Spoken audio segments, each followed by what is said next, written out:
été déposés dans les préfectures ivoiriennes par le PPACI, Parti des peuples africains Côte d'Ivoire. Juste avant la pause, Al-Amin Fofana, c'était à vous de nous apporter votre analyse.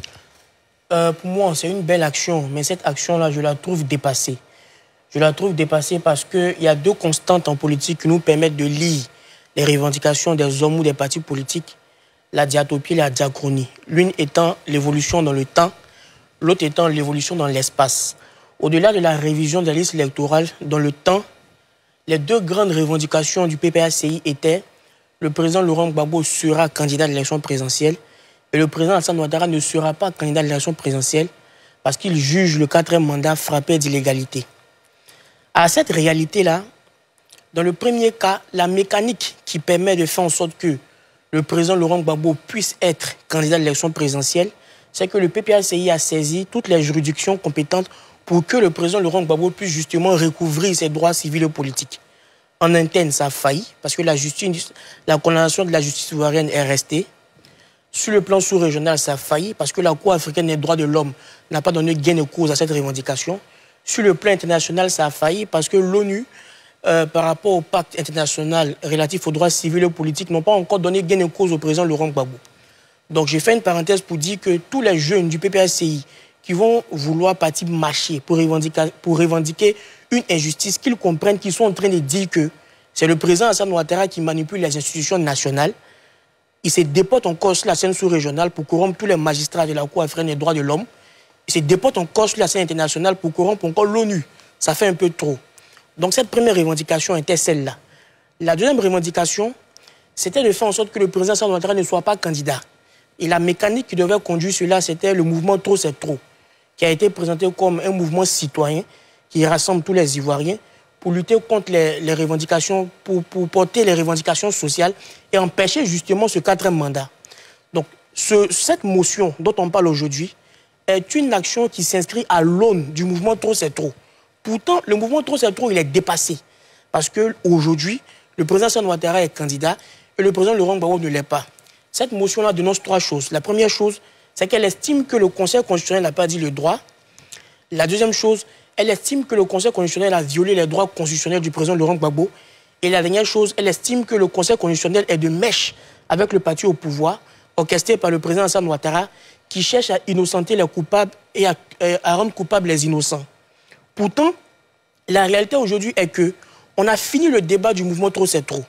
Donc toute action de l'opposition qui ne sera pas soit dans une logique plus ou moins offensive, ça peut être un mot d'ordre ou une action collective, ou soit dans une analyse des candidatures de précaution, sera frappée d'une réalité archaïque et dépassée.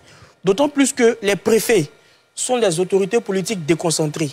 Qui dit autorité politique déconcentrée dit nommée par le président de la République. Les autorités politiques déconcentrées les plus proches du président de la République sont les ministres.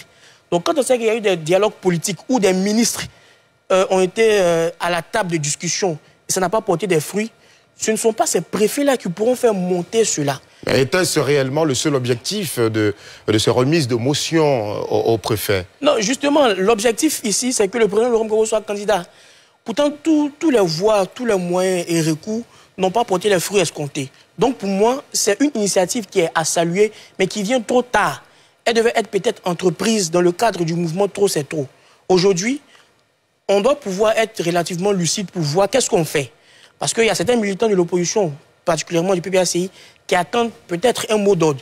Il y a d'autres aussi qui attendent de voir comment gère la candidature Awa Domelo, comment gère la candidature Simone Evé Gbagbo.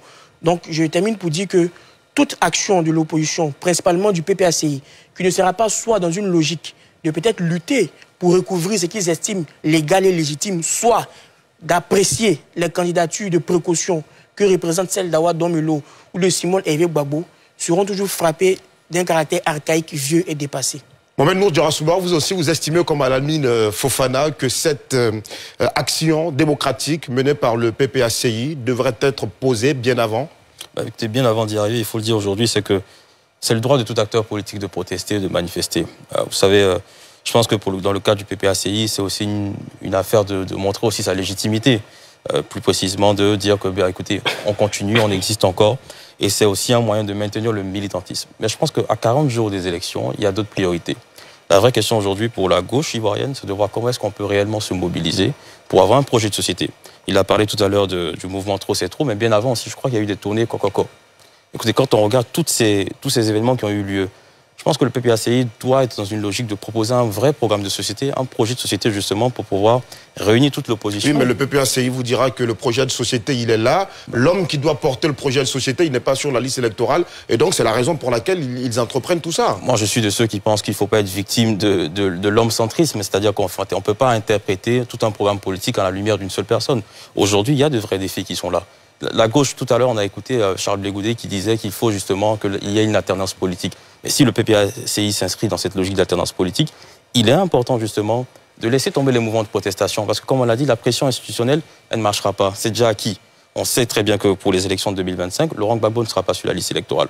Je pense que le vrai défi qu'on a aujourd'hui, c'est de pouvoir s'unir. Et là, c'est là où pour moi la gauche, notamment le PPACI, doit pouvoir gagner en temps. S'unir, se mettre ensemble, proposer un vrai programme de société, remobiliser les troupes un peu partout et puis ne pas aller en rang dispersé. Parce que là, la logique dans laquelle on est en ce moment, on part en rang dispersé. D'un côté, vous avez d'autres qui appellent au non-boycott, d'autres qui disent, bah, écoutez, on va protester, on va aussi être des acteurs des élections. Mais je pense qu'essentiellement, il faut se mettre ensemble, proposer un vrai programme de société. Parce que je pense qu'il y a des besoins qui sont là au niveau des populations. Les gens, en fait, la population ivoirienne a besoin d'un nouveau discours. On veut sortir des slogans, on veut plus forcément des gestes symboliques, il faut des choses concrètes. Et je pense que c'est le travail que justement le PPACI doit faire avec ses leaders. Alors, Landry Cuyot, bien sûr, je sais que vous voulez revenir certainement sur les interventions que vous avez entendues, mais j'y ajoute cette question. Est-ce que les préfets ont une obligation légale de donner suite à ces motions? Non, leur rôle est de transmettre. Très bien. Puisqu'en réalité, ce n'est pas à eux que les choses sont adressées. Ils représentent le chef de l'État. Donc, par voie de conséquence, c'est de transmettre ça, remonter à celui qui la représente, donc à leur mandant. J'ai écouté nos brillants consultants et qui inscrivent, et ce à juste titre, leur analyse dans des schémas classiques. Si je disais académique, ce serait injurieux, mais classique. Mais essayez de rentrer dans la tête des gens. Ils ne sont pas dans votre logique. Tout à l'heure, je disais que pour eux, le docteur Alassane Ouattara n'est pas président de la République. Pour vous, il est président de la République. Pour eux, il n'est pas président de la République. Il est chef de l'État. Pour vous, vous êtes dans une situation institutionnelle normale. Pour eux, nous sommes dans un état d'exception. Depuis quand, je ne sais pas. Peut-être pour certains, depuis 2011. Pour d'autres, depuis 2020. Mais en tout état de cause, à date, nous sommes dans un état d'exception.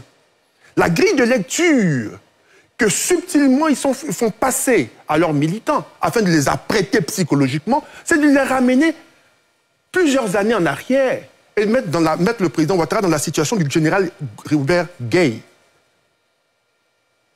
Celui que vous voyez là, c'est ça qu'il faut comprendre. Il n'est pas président, il n'est même pas légitime à pouvoir présider à votre destinée et d'être là où il se trouve. Vous pouvez donc par tout moyen, autant que vous êtes capable de le faire partir. Voici ce qui en ressort. Je termine pour dire ceci. Peut-être que pour vous, ils n'en ont pas la capacité. La question n'est pas ça, avoir la capacité ou pas. Parce qu'en réalité, vous voyez, d'un point de vue politique, la question à court terme.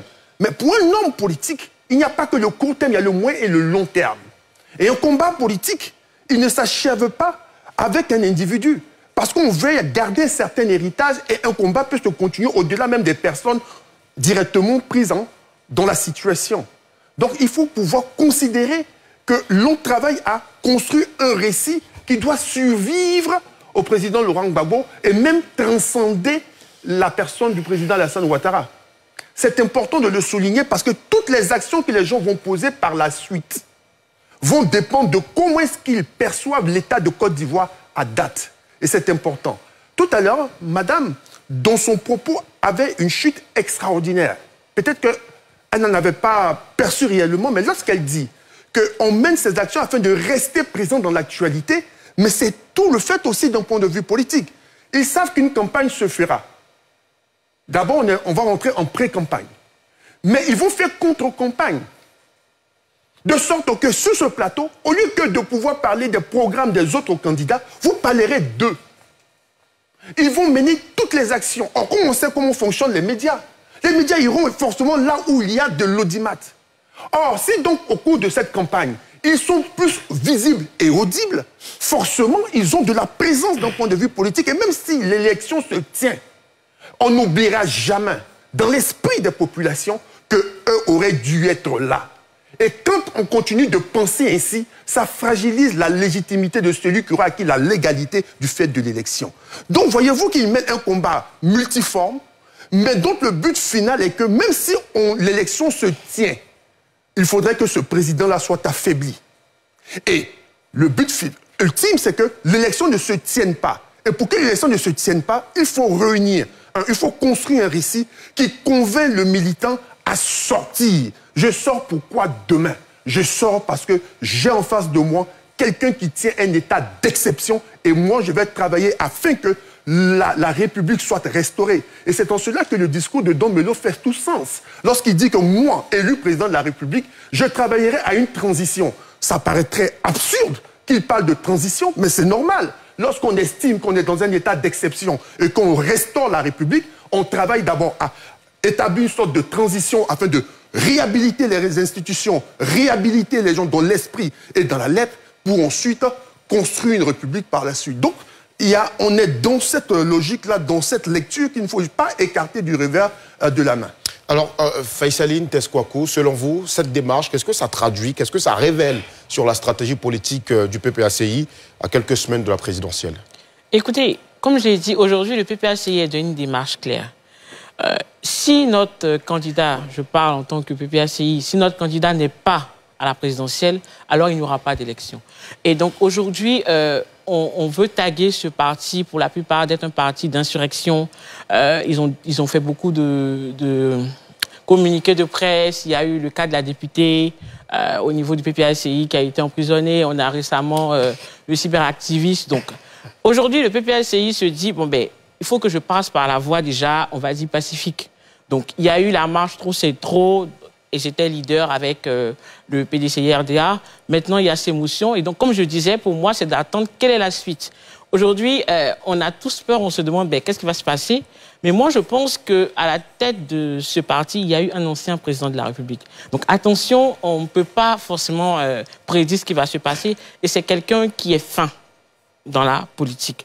Donc moi, je me dis, en tant que citoyenne, et pour le reste, pour les analystes politiques, il faut vraiment analyser le modèle PPACI et voir jusqu'au jour des élections s'il n'y aura pas de changement ou de stratégie qui risque de nous surprendre. Au moment où certains, Josias Assémon, évoquent une certaine union de la gauche autour d'un des candidats de gauche retenus, on constate toujours que le PPACI veut, vaille que vaille, revenir à la table de la discussion avec ses prérogatives qui avaient donc été posées au retour du président Gbagbo sur la liste électorale. Et puis aujourd'hui, on entend aussi de plus en plus ce quatrième candidat anticonstitutionnel d'Alassane Ouattara. Donc qu'il ne soit pas candidat, qu'est-ce que ça traduit selon vous de leur stratégie? Alors, il faut comprendre que ce à quoi on assiste actuellement, ce n'est pas vraiment la stratégie du PPACI. Qu'est-ce que c'est? Moi, je pense que c'est simplement un épiphénomène. C'est un élément qui est mis en avant pour pouvoir tester quelque chose. C'est quelque part essayer de voir la réaction de quelqu'un. C'est quelque part essayer de mobiliser. C'est quelque part essayer de remettre en marche une certaine machine. À la réalité, moi, je pense que la stratégie du PPACI viendra lorsqu'on verra l'ensemble des personnalités qui ont été reçues par le président Laurent Gbagbo autrefois dans la même action. C'est-à-dire qu'on aura peut-être, dans les semaines à venir ou les mois à venir, une action conjointe de M. Afin N'Guessan, M.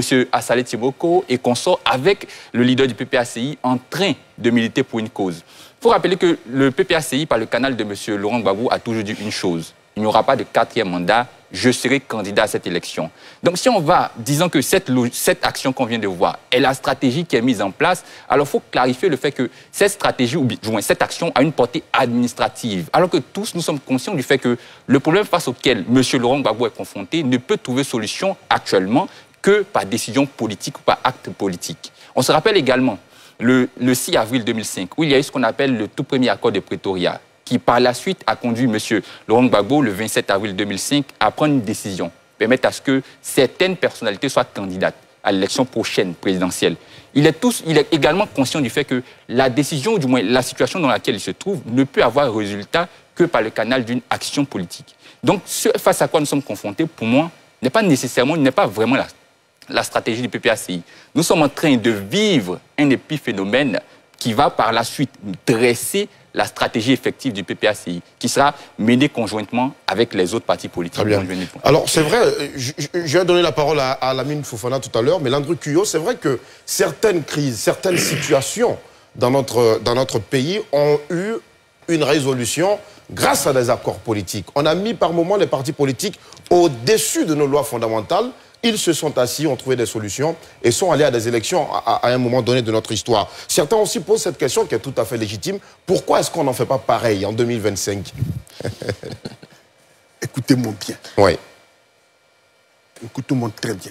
Nous vous écoutons. Oui. Deux écoles s'affrontent. Il y a ceux qui estiment que l'état de droit a été restauré depuis le 11 avril 2011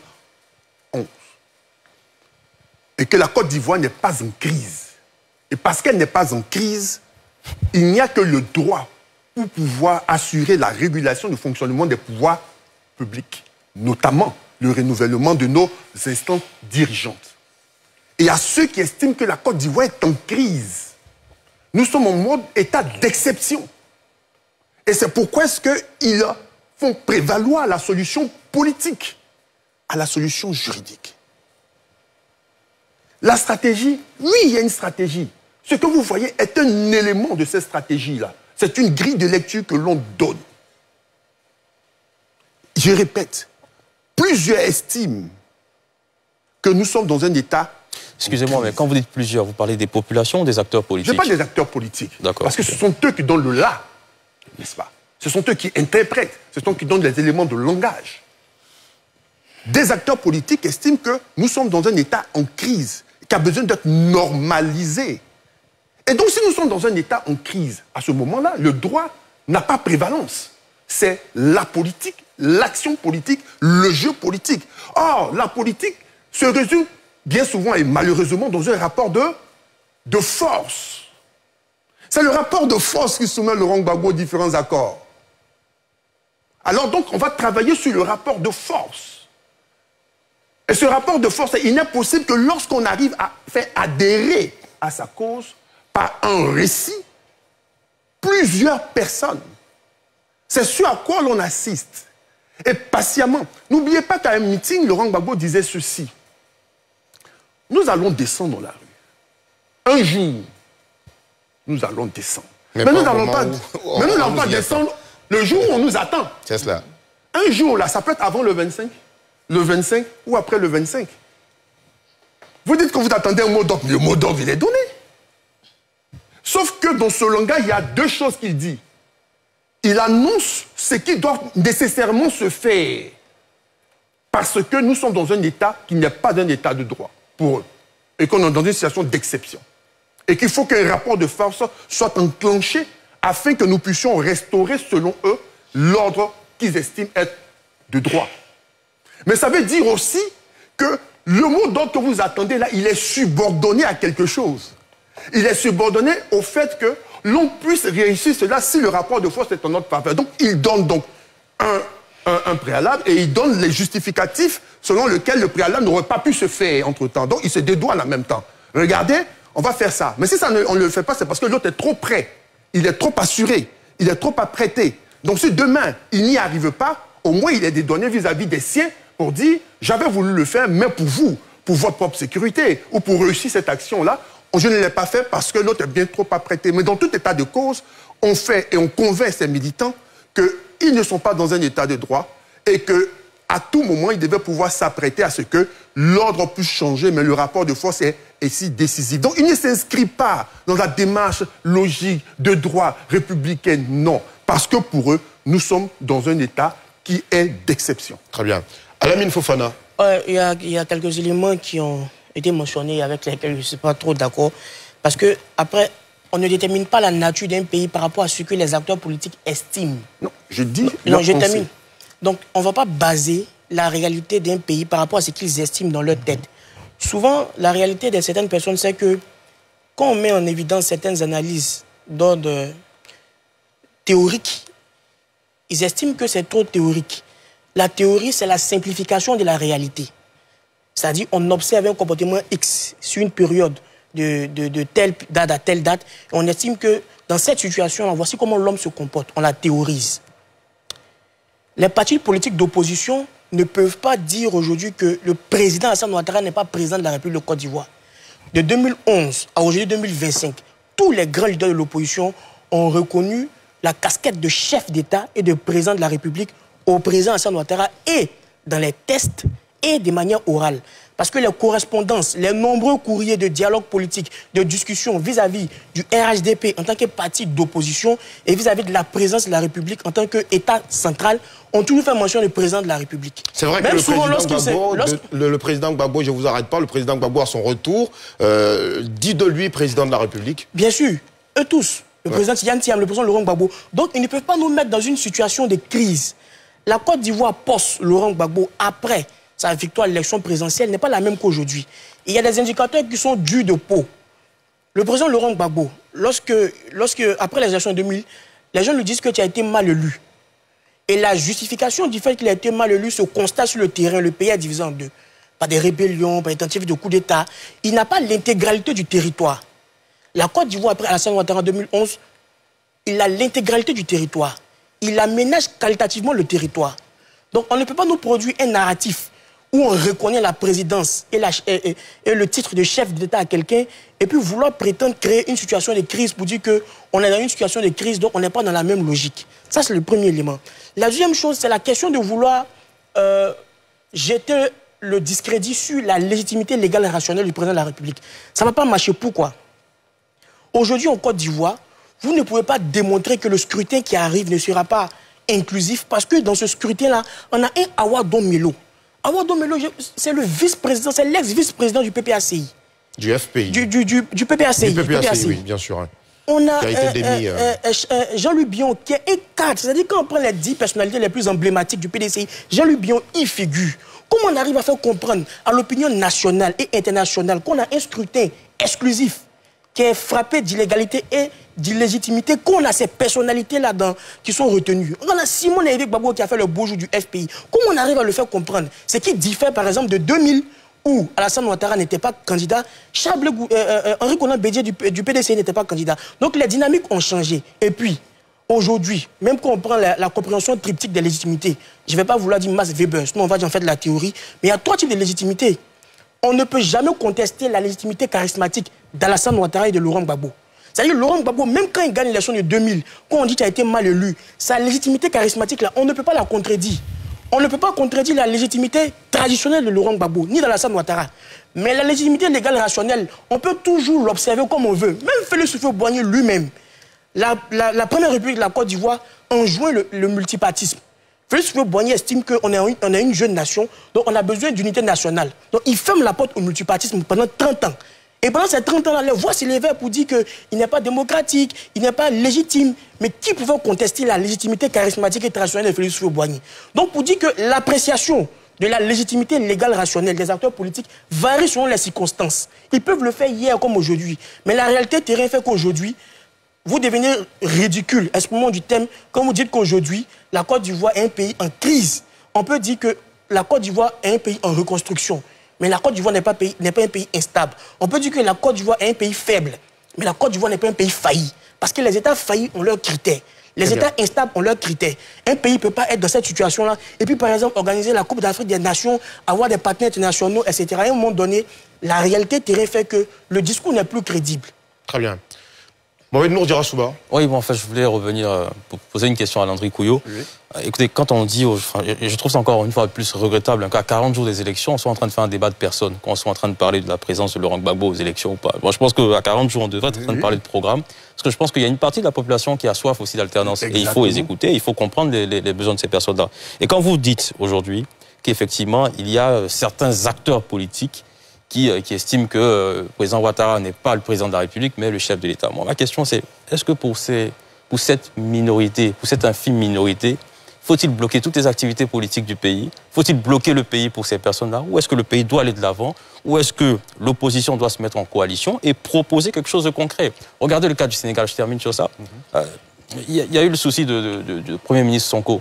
Mais il y a eu une coalition qui s'est créée avec toute l'opposition et ils sont allés, on connaît le résultat aujourd'hui. Donc moi, pour moi, je trouve ça dommage qu'à 40 jours, on soit en train de débattre sur le président Laurent Gbagbo, telle personne est absente ou présente, mais on ne parle pas de proposition. On finira l'émission, on n'aura pas dit si l'opposition aujourd'hui propose, je ne sais pas, plus de budget en santé, plus de budget en éducation. On invitera sois-en sûr les candidats retenus absolument, pour venir nous faire part de leurs propositions, certainement. Ce que je veux dire, c'est que c'est dommage que on pollue les débats politiques avec les problèmes de personnes. Très bien. C'est ce que je trouve dommage. Mais c'est ce que je dis. Je suis heureux d'entendre Al-Amine porter un discours dont la démonstration est de pouvoir réduire à l'absurde le mode de pensée, le récit qu'on veut nous vendre et qui est vendu.